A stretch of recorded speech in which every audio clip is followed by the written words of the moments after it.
Welcome to LexiCast, a podcast designed to help you grow in your legal practice, with weekly updates on current topics, trends, and practical insights. Perfect for listening on the go. Let's dive in. Ever stop to think that maybe the biggest risks in your legal practice aren't actually the headline cases, but maybe those small things, the ones that sort of slip under the radar, the near misses, maybe an unrecorded chat, those moments where you almost slipped up. It's those subtle things that, well, if you ignore them, they can quietly chip away at everything: your reputation, client trust, maybe even the practice itself. Okay, let's unpack this. Today, we're doing a deep dive into practical incident management for legal practitioners. And look, this isn't just about theory. We've pulled together insights from some really solid sources to give you a shortcut, really, to getting properly informed on this. It's critical stuff. And it applies to everyone: sole practitioners, partnerships, in-house teams, government lawyers. Wherever you are in your career, this is relevant. What's fascinating here is exactly how universal this is. It doesn't matter how your practice is set up. And like you said, it's not just about damage control afterwards. Fundamentally, it's about building a culture where you're always improving, making sure those bad situations don't happen again, and definitely avoiding the problems that come when issues just get, swept under the rug. And it's a continuous thing, really, a cycle. We're going to look at the 6 main stages today. Right, 6 stages. But first, let's get the terminology clear. Precision matters in law, doesn't it? So, first up, incidents. Our sources call an incident an adverse occurrence which may directly or indirectly impede the practice of law.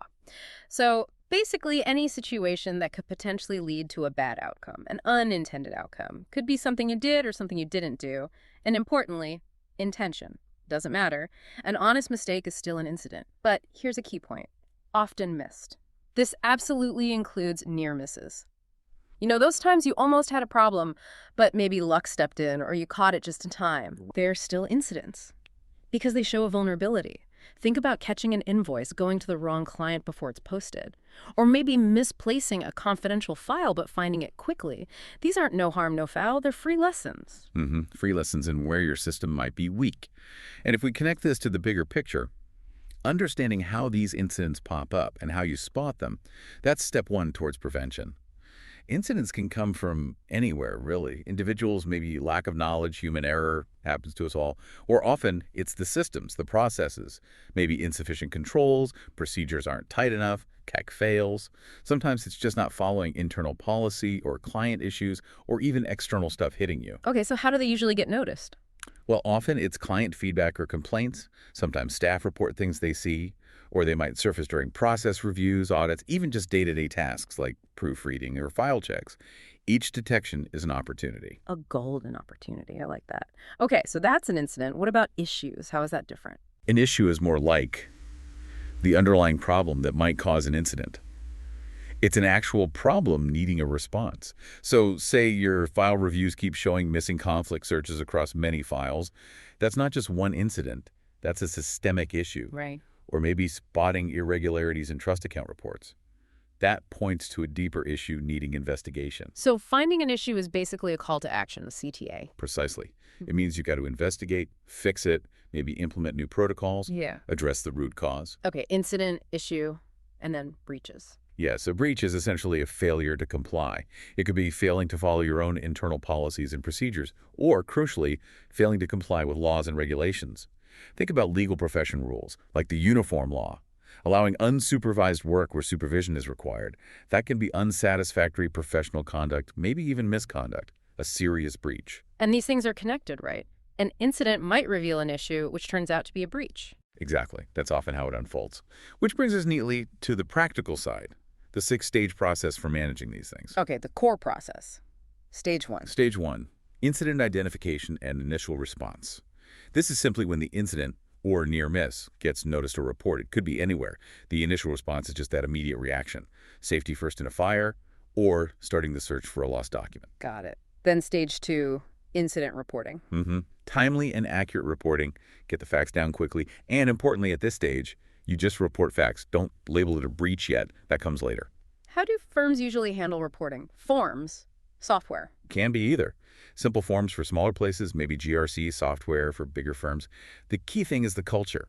Staff need to feel safe reporting things promptly, without opinion, just the facts. It's about collective safety, not blame. Makes sense. Okay, stage 3. Stage 3, incident investigation. This is the formal fact-finding. What happened? Why?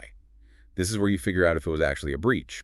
It informs what happens next: training, support, maybe discipline.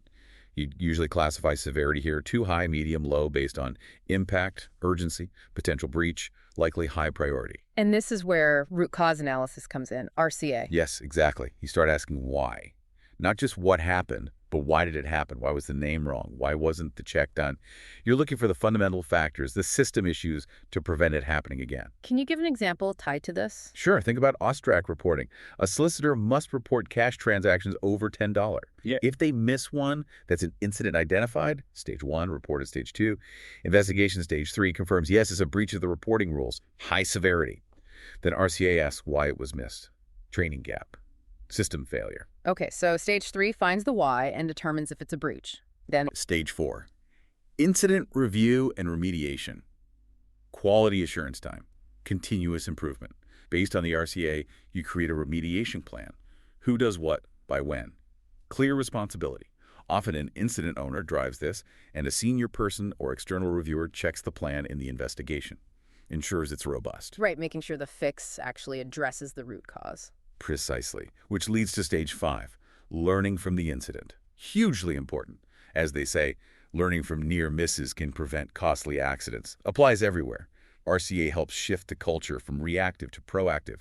You start seeing fewer incidents. How do you learn? Share experiences, cross-practice sessions, develop better strategies, focus on systems, not blame. It takes commitment. Like the WHS example, minor bump to the head. Yeah.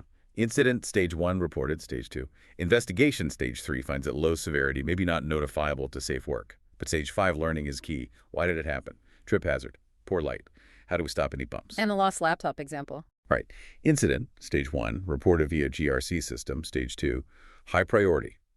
Privacy officer investigates, stage 3. If it's likely to cause serious harm, it's an eligible data breach.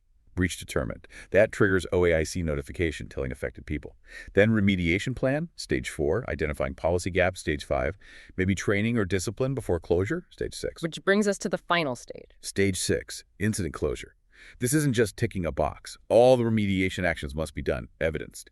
An authorized person signs off, confirming everything's addressed, documented, learned from. Then it's formally closed. And we shouldn't forget the consequences if a breach is found. OSTRAC failure, potential jail time. WHS breaches, big fines. Data breaches, OAIC enforcement. Absolutely. The stakes are high. Which is why we need to shift focus beyond just reacting. We need prevention. Incident prevention. Exactly. Almost all incidents are preventable if you dig deep enough with RCA. Find the root cause. Stop it recurring. Think WHS again. Identify the hazard, heavy boxes high up. Assess the risk, back injury. Control it. Label them and move them lower. Provide training. Prevention looks different for virtual versus physical offices, obviously, but core duties like conflict checks, disclosures, those are universal prevention tools. Okay, prevention is key. What about incident preparedness? That's about having measures in place before something happens to lessen the impact. Since many incidents are predictable, being ready to mitigate, respond quickly, and cope is vital. What kind of measures are we talking about? Oh, lots. Evacuation plans, emergency structures, communication plans, IT security, clear reporting rules, training, audits, financial management, post-incident plans. Being ready reduces chaos. And insurance fits in here too, right? Definitely. These vary, maybe work cover, maybe management liability alongside your PI. Best first step, do a proper risk assessment for your practice.